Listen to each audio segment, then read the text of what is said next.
Tu pensais que l'IA allait te simplifier la vie, mais au lieu de ça, tu te retrouves avec plus d'outils, plus de notifications, plus de complexité et moins d'énergie. Au final, tu n'as plus la clarté nécessaire pour avancer sereinement. Et c'est normal parce qu'il y a une erreur qu'on voit de plus en plus, une erreur qui te vide littéralement ton énergie. Et aujourd'hui, on va voir comment l'éviter. Bonjour et bienvenue dans ce nouvel épisode d'Esprit Léger, le podcast des 4 dirigeants et entrepreneurs qui veulent performer sans s'épuiser. Au sommaire, nous allons voir l'erreur, les impacts, les bonnes pratiques et les outils intéressants à explorer. Alors, quelle est cette fameuse erreur ? C'est tout simplement de croire que l'IA est une baguette magique, qu'elle va tout résoudre à ta place. Et qu'est-ce qui se passe ? Tu empiles tout simplement les outils. Tu testes toutes les options IA que les logiciels ajoutent souvent à la va-vite et tu passes plus de temps à les paramétrer qu'à réellement avancer. Mais encore, tu peux tout simplement hésiter entre toutes ces possibilités ne sachant pas laquelle est la plus adaptée à ton besoin. Bref, tu es totalement perdu sans forcément en avoir conscience. Voyons les 3 principaux impacts. On va déjà démarrer par la surcharge cognitive. Tu vas utiliser l'IA pour demander un résumé de document. L'outil te propose 3 versions différentes avec des pistes de lecture annexes. Tu voulais gagner 5 minutes, mais en réalité, tu en as perdu 20. C'est exactement ça la surcharge cognitive. Trop de choix tue la clarté. Et la surcharge cognitive, c'est ce qui arrive quand ton cerveau doit traiter trop d'informations à la fois. D'ailleurs, une étude montre que 57% des cadres considèrent que la multiplication des outils numériques nuit directement à leur concentration et les fatigue mentalement. Avec les outils IA, ça se traduit principalement de ces 3 manières. La première manière, tout simplement, tu as trop d'outils à gérer. Tu vas multiplier les comptes, les interfaces, les dashboards, les notifications, mais aussi les coûts. Ensuite, le deuxième point, tu as trop de décisions à prendre. Chaque outil va te proposer 5 options, 10 variations de réponses et tu dois sans cesse choisir la meilleure. Ça devient vite compliqué. Et en 3, tu as trop de sollicitations, que ce soit les notifications, les alertes et suggestions permanentes qui vont solliciter ton attention. Bref, ton cerveau sature et est-ce que c'est étonnant ?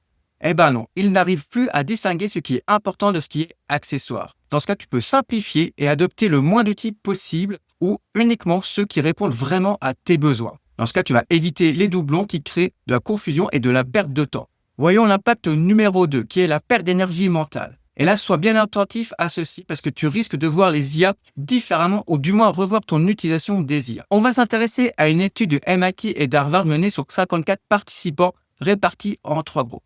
Le premier, c'était ceux qui rédigeaient avec ChatGPT. Le deuxième, c'est ceux qui utilisaient uniquement Google. Et le troisième, c'est ceux qui n'utilisaient aucun outil numérique. Les chercheurs ont mesuré l'activité cérébrale par électroencéphalogramme pendant la rédaction. Alors, l'électroencéphalogramme, c'est tout simplement un examen qui mesure l'activité électrique de ton cerveau.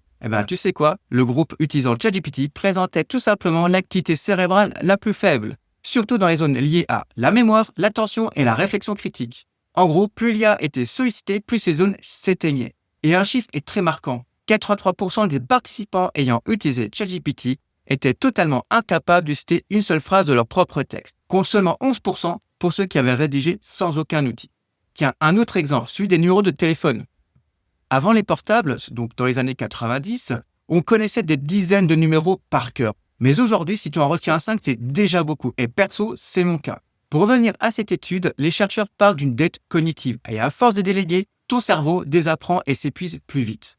Et là, attention, si tu utilises les IA pour tout, tu crois gagner du temps. Mais en réalité, tu le perds. Parce qu'un cerveau feignant est un cerveau qui s'épuise encore plus vite. Exactement comme au sport, si tu ne fais plus jamais d'efforts, ton muscle s'atrophie. Alors petit conseil à la Aimé Jacquet, muscle ton jeu. Maintenant passons au 3e impact, qui est l'illusion de la performance et la médiocrité des réponses. Et là, on arrive à un point critique de l'épisode qui peut en froisser certains. En quelques secondes, tu obtiens un design tout à fait correct, mais tellement générique qu'elle pourrait convenir à n'importe quelle entreprise ou être faite tout simplement par n'importe qui. Le problème, tu n'as pas gagné en différenciation ni en valeur ajoutée, bien au contraire. Souviens-toi de l'étude précédente avec les 83% des participants ayant utilisé ChatGPT et demande-toi si tu veux en faire partie ou pas. Voici ce qui se passe quand tu utilises l'IA sans recul. Tu vas tout simplement avoir tes résultats génériques, tu copies-colles des contenus fades sans valeur distinctive, tu vas perdre en authenticité. D'ailleurs, sur les réseaux sociaux, on le voit tous les jours avec des posts clonés sans âme ni originalité. Sur LinkedIn, Facebook ou Instagram, on voit les mêmes tournures qui reviennent et ça ne donne même plus envie de lire. Et enfin, une mauvaise utilisation, parce que parler à ChatGPT comme à ton meilleur pote, c'est sûrement la pire chose à faire. Une IA générative a besoin de contexte, d'instructions claires, d'un cadre et d'exemples précis pour te donner de la qualité. Mais ça, on y reviendra tout à l'heure. Tu as sûrement compris, si tu ne fais pas cet effort, tu passes plus de temps à corriger qu'à créer. Mais aussi, tu peux passer pour une énième pâle copie de copie de copie sans saveur ni valeur. Alors attention, parce que ça peut t'amener à une triple perte. Une perte de temps, une perte d'énergie et une perte de réputation. Alors utiliser l'IA, oui, mais intelligemment. Maintenant, on va passer aux bonnes pratiques. Alors, première bonne pratique à avoir, c'est une utilisation ciblée de l'IA. Savoir sur quelles tâches les IA peuvent t'apporter rapidement un gain de temps est un bon début. Ça va te libérer du temps, alléger ton mental, mais aussi t'éviter de gaspiller ton énergie sur des choses à faible valeur. Alors, ce ne sont pas les grandes décisions stratégiques que tu dois déléguer à l'IA, mais cette petite corvée invisible qui grignote ton quotidien. Tu peux laisser tout simplement l'IA gérer le tri de tes mails pour éviter de passer 30 minutes chaque matin à nettoyer ta boîte de réception. Tu peux transformer en quelques secondes un document qui est relativement dense en une fiche synthétique pour aller droit à l'essentiel. Dans ce cas, ce que je fais c'est que je vais insérer un template dans mon prompt pour avoir toujours la même structure de réponse. Autre point, tu peux également générer automatiquement un compte-rendu, que ce soit après une réunion ou un appel avec un client. Ça va te permettre de gagner en efficacité et en temps. Bien sûr, ces utilisations ciblées ne remplacent pas ton rôle, elles te redonnent tout simplement de l'espace mental pour ce qui compte vraiment, à savoir ta vision, ta créativité, la prise de décision, mais aussi et surtout ton sens critique qui est le fruit de ton expérience et de ton expertise. Maintenant, nous allons aborder le point numéro 2 des bonnes pratiques, à savoir la clarté avant d'utiliser les IA. Avant d'utiliser une IA générative, sache clairement pourquoi tu utilises et ce que tu recherches. Indique-le le plus précisément possible. Si ce n'est pas clair pour toi, il y a peu de chances que ça le soit pour les IA. Petite astuce, tu peux noter 3 bullet points sur ce que tu attends. Cela va t'obliger à synthétiser l'essentiel et à garder le focus. Ainsi, tu peux mettre le thème ou l'objectif principal, l'idée clé que tu veux voir développer et aussi le public visé. Pense à bien structurer ton prompt. Précise le rôle attendu de l'IA, le contexte, les instructions, là où les tâches à réaliser et éventuellement un exemple, voire aussi les contraintes à respecter.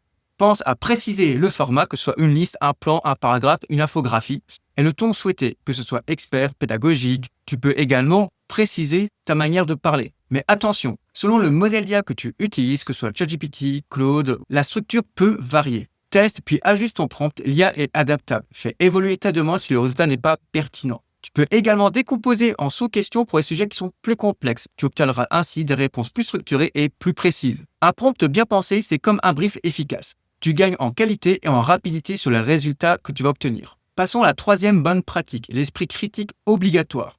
Ne prends jamais pour argent comptant les réponses que te donnent les outils IA. Tu vas relire, filtrer et personnaliser. Alors pour cela, tu peux tout simplement te poser certaines questions. Par exemple, quand tu fais de la génération de posts ou une présentation, demande-toi, est-ce que ça répond à ce que je cherche? Est-ce que ça ajoute de la valeur? Est-ce que ça explique vraiment ce que je voulais transmettre? Est-ce vrai ou inventé? Si la réponse te paraît étonnante ou un peu bizarre, n'hésite pas à challenger l'IA en confrontant avec ton expérience et ton vécu. Demande-toi aussi si le ton correspond vraiment à ta personnalité et à celle de ton entreprise. Garde en tête que l'IA ne doit pas prendre le pas sur ton style, ni ton authenticité, ni ta personnalité. Personnellement, ce que je fais, c'est que dès qu'un chiffre me paraît bizarre, je ne le laisse pas sans me poser les bonnes questions. Je vérifie systématiquement les faits et les chiffres. Ils peuvent paraître plausibles, mais être totalement faux. Et là, tu passes pour une bille et ta réputation peut tout simplement en prendre un coup au passage. D'ailleurs, si tu ne connais pas, il y a ce qu'on appelle le phénomène d'hallucination. Et ChatGPT, par exemple, ne sait absolument pas dire qu'il ne sait pas. Donc, il va t'inventer des faits, voire des chiffres. Alors, en termes de génération de contenu ou de rédaction, même si les IA s'inspirent de mon site, je n'hésite jamais à reformuler, aller à l'essentiel ou au contraire à détailler davantage si nécessaire. C'est là que tu gardes ta valeur ajoutée et que tu évites de devenir un simple relais de contenu standardisé. Alors, sois critique, c'est de ta responsabilité quand tu utilises les IA. Passons à la quatrième bonne pratique, le tri intelligent des options IA. On va passer du côté obscur du marketing. C'est hyper tendance les IA et toutes les marques veulent pimper, voire booster leurs outils avec de l'IA. Ça permet notamment d'augmenter les prix à tort ou à raison. Mais attention, est-ce que ça nous simplifie les choses ou est-ce que ça va les compliquer? Alors pour cela, tu peux tout simplement appliquer la règle des 3 filtres avant d'adopter un outil. Est-ce que ça me fait gagner du temps? Est-ce que ça me donne plus de clarté? Et est-ce que ça allège ma charge mentale? Si ça ne coche pas 2 de ces 3 critères, tu peux tout de suite laisser tomber. Maintenant, on va passer à la 5e bonne pratique et celle-ci, je l'adore. Cette astuce, elle est hyper puissante en termes de gain de temps. Il s'agit en fait de créer une bibliothèque de prompts. En gros, tu vas tout simplement mettre tes meilleurs prompts dans une bibliothèque organisée par thème en utilisant Notion, Airtable ou Google Sheet. Ça, c'est toi qui vois. Personnellement, les 2 premiers me permettent d'avoir une meilleure organisation et seront beaucoup plus pratiques quand tu rechercheras un prompt. D'ailleurs, pas besoin d'en avoir 500, 20 bons prompts bien choisis te suffisent à te faire gagner beaucoup de temps. Ensuite, tu vas tout simplement l'alimenter progressivement. Si tu veux pousser le concept un peu plus loin, tu peux ranger par cas d'usage et chaque cas d'usage peut avoir un ou plusieurs prompts successifs. Ce que tu peux faire, c'est te demander quel prompt tu utilises le plus chaque jour ou chaque semaine. Mais aussi, dans quel cas tu as le plus besoin d'utiliser les IA génératives. Est-ce que c'est pour créer un résumé de rendez-vous, une note de réunion, une infographie, une analyse SWOT pour un client? Fais cet exercice et ensuite tu vas pouvoir créer efficacement ta bibliothèque. Maintenant, voyons la bonne pratique numéro 6. C'est tout simplement de te former auprès de vrais experts. Depuis plus d'1 an, ça pullule d'experts IA sur YouTube et les autres réseaux sociaux. Mais très peu savent vraiment t'expliquer comment gagner du temps et comment utiliser concrètement les IA. Il y a des experts en IA robotique, en IA vidéo, mais aussi en agent IA et les experts du fake. Alors pose-toi cette question. Quand tu veux changer de moteur de voiture, est-ce que tu vas chez le garagiste ou chez le carrossier? Eh ben là, c'est exactement la même chose. Choisis tout simplement l'expert qui répond à tes besoins. Prendre quelques heures pour te former auprès des personnes compétentes, c'est investir pour en gagner des dizaines par la suite. Point extrêmement important, l'IA ne remplacera pas les emplois, mais ceux qui ne savent pas l'utiliser seront remplacés par ceux qui savent s'en servir. Alors sois stratégique dans ton approche par rapport à tes compétences, ton emploi ou ton business. Pose-toi aussi les bonnes questions pour te différencier. Comment gagner à la fois du temps, de la qualité et des compétences sans tomber dans le piège de devenir feignant. Passons maintenant à la 4e partie, les outils intéressants à explorer. Pour compléter les bonnes pratiques, voici 3 types d'outils qui peuvent réellement t'apporter de la valeur. Le premier, ce sont les outils de transcription et d'analyse des calls. Certains outils enregistrent tes appels et les retranscrivent automatiquement en analysant les points clés. Alors tu as par exemple Fathom. C'est hyper intéressant pour gagner du temps et intégrer rapidement les éléments essentiels dans ton CRM. Bien sûr, ça ne remplacera pas le fait de prendre quelques notes. Et écrire stimule le cerveau et t'aide à rester concentré. Mais cela dit, c'est un excellent complément pour ne rien perdre et exploiter directement l'information. Le deuxième type d'outils, ce sont les outils d'automatisation des tâches répétitives. Ces outils te permettent de connecter l'IA à tes process quotidiens et d'éviter de répéter des actions manuelles. Alors comme outil, on va avoir Zapier, N8N, Make. Personnellement, moi j'aime bien les connecter à ma base de données, que ce soit sur Notion ou Airtable principalement, et ça c'est hyper puissant. Attention, ça demande cela dit un peu de temps et des têtes, mais ensuite c'est un vrai gain de temps. Les troisièmes types d'outils, ce sont les outils de création et de structuration de contenu. Alors tu peux utiliser par exemple Gamma pour concevoir des présentations en un clin d'œil ou Napkin pour avoir des visuels hyper rapides et pertinents sans passer des heures sur PowerPoint. Ces outils te permettent d'exploiter l'IA pour te faire gagner beaucoup de temps tout en améliorant la clarté et la qualité de tes livrables. En résumé, l'IA n'est absolument pas une baguette magique, c'est un assistant qui peut aider à travailler plus léger, mais seulement si tu l'utilises avec clarté et discernement. On va finir sur une petite question. Est-ce que tu utilises l'IA pour vraiment gagner en énergie ou juste pour éviter de réfléchir? Merci d'avoir écouté cet épisode et j'espère qu'il t'a été utile. Partage-le à un collègue ou un proche et pense à t'abonner pour ne pas louper les prochains.